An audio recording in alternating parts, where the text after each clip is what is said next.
జై తెలంగాణ. ఈరోజు తుమ్మల నాగేశ్వరరావు గురించి ఒకటి మాట్లాడదలుచుకున్నా. అయ్యా తుమ్మల నాగేశ్వరరావు గారు, ఏ ప్రభుత్వం ఉంటే ఆ ప్రభుత్వంలోకి పోయి పార్టీలు మారి నువ్వు పబ్బం కట్టుకున్నటువంటి మహానుభావుని నువ్వు తుమ్మల నాగేశ్వరరావు గారు. నీ రేవంత్ రెడ్డి గారు ఏం చెప్పిండు, నువ్వేం చెప్తున్నావు? రేవంత్ రెడ్డి గారు కౌలు రైతులకు 15,000 ఇస్తా, భూ యజమానులకు 15,000 ఇస్తా, వీళ్ళకి వచ్చేది వీళ్ళకి వస్తుంది, వాళ్ళకి వచ్చేది వాళ్ళకి వస్తుంది అన్నారు. మళ్ళీ ఇదిగాక పెద్ద మోతవారు లెక్క కూలి రైతులకు కూడా 12,000 ఇస్తాడు ఆయన రేవంత్ రెడ్డి గారు. అమ్మ నవ్వు వస్తుంది ఆయన నాకైతే. రేవంత్ రెడ్డి గుంపు మేస్త్రి అని చెప్పారు బాగానే, కానీ ఆయన పేరు గుంపు మేస్త్రి వద్దు, ఆయన పేరు తీన్మార్ రెడ్డి అని పెట్టాలి. తీన్మార్ రెడ్డి.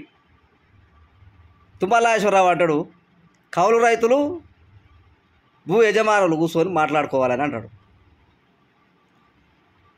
కనీసం మినిస్టర్ కాదయా, ఎమ్మెల్యే కాదయా, సర్పంచ్ కూడా కాదయా, వార్డు నెంబర్ కూడా దీని మీద అవగాహన ఉంటుంది. వార్డు నెంబర్ కూడా కౌలు రైతులు భూ యజమానులు కూర్చొని మాట్లాడుకుంటారు ఎవరన్నా? ఇప్పుడు కేసీఆర్ రైతు బంధు ఇస్తున్నారు అని చెప్పేసి ఎకరానికి 5,000 ఇచ్చే యజమాని, కౌలుకి ఇచ్చే యజమాని 2,000కి ఇచ్చిండు కౌలుకు. రైతు బంధు వస్తుంది కదా అని. మరి ఇప్పుడు ఎవరికి లబ్ధి ఇలా? ఇది సాధ్యమేనా? ఇది సాధ్యమైన పనేనా? ఇది తుమ్మల నాగేశ్వరరావు తలకాయ ఉందా? కొద్దినన్నా తలకాయ? లేకపోతే పార్టీలు మారినట్టు ప్రజలు కూడా ఎట్లా పడితే అట్లా మారుతారు, ఎట్లా పడితే అట్లా చేస్తారు అనుకుంటున్నావా? ఇక పోతే రేవంత్ రెడ్డి గారు మొన్న ఒక పెద్ద పొంగనాల మాటలు మాట్లాడాడు. పాపం ఎల్బీనార్ కాన్ఫరెన్స్లో పోటీ చేసి ఓడిపోయిన మా మదియాస్ గౌడ్ అన్న, సరే నేను టెక్నికల్గా బీఆర్ఎస్ పార్టీ కార్యకర్తను, కానీ నాకు మదియాస్ గౌడ్ అన్న అంటే కొంచెం గౌరవం. మదియాస్ గౌడ్ అన్న 2 సార్లు నిజామాబాద్ ఎంపీకి పోటీ చేసి గెలిచిండు. 2 సార్లు మంచిగా అద్భుతమైనటువంటి లీడరు, అందులో నెంబర్ 1 లీడర్ కూడా, ముఖ్యమంత్రి స్థాయి లీడర్ కూడా మదియాస్ గౌడ్. అలాంటి వ్యక్తికి పీసీసీ ప్రెసిడెంట్ ఇవ్వకుండా, సరే ఇప్పుడు కూడా బీసీ నేతకే ఇచ్చినావు సంతోషం, మహేష్ గౌడ్ అన్నకి ఇచ్చినావు సంతోషం, కానీ మహేష్ గౌడ్ అన్నని నువ్వు అవమానించినావు. రేవంత్ రెడ్డి గారు అవమానించినావు. మహేష్ గౌడ్ కొంచెం సౌమ్యుడు అన్నావు.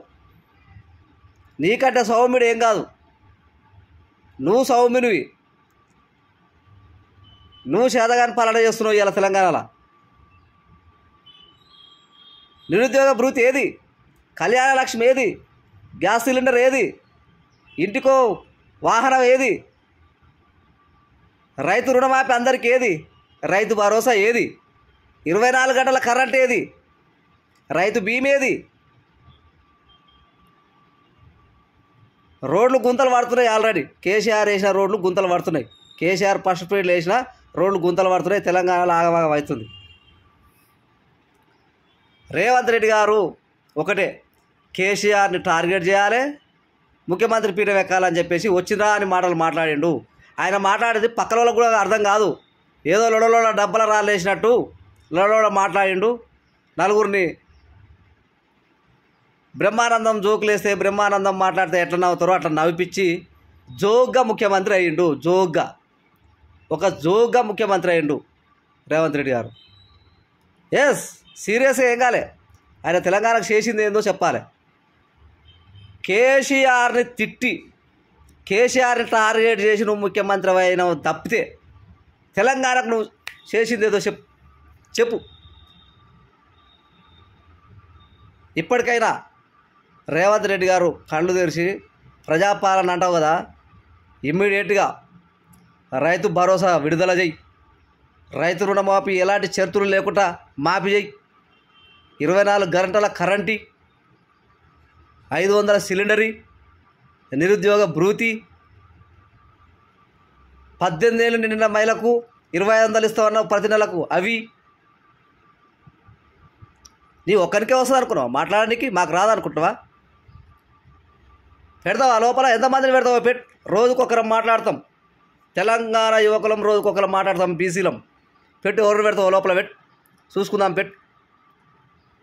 కేసీఆర్ని అనే అర్హత లేకున్నా నువ్వు అని ముఖ్యమంత్రి అయినావు. నిన్ను కూడా ఎంతమంది అంటామో చూస్తాం. ఇప్పటి నుంచి స్టార్ట్ చేస్తాం.